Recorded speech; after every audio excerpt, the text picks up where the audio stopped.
Little PHP challenge for you. This one is all about making a PHP object countable.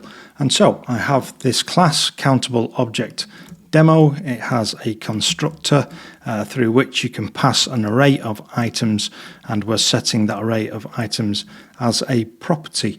And so say for example I have this demo array here. I instantiate a Countable Object Demo, passing in that array of items.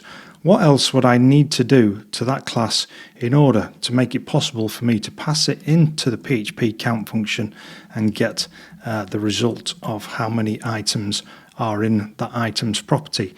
If you think you know the answer, just pause me now and give it a go. Okay, so here's how you do this. This is one of those which either you know or you don't, but it's a really simple solution. It's a really elegant solution, I think. So, Countable Object Demo, we need to implement an interface, a built-in interface which is built into the language called Countable. That will force us to add a method called count, and it's in this count method where we add our logic for actually counting those items. So here again we're going to call the PHP count function. We're going to pass the items into that, and then what will happen is that when this object gets passed to the PHP count function, under the hood what that will do is it will look for a count method on the object, and if it finds one it will return the result of that, which must be an integer. Okay, so let's run this. I'm just going to put a new line on here so it prints nicely.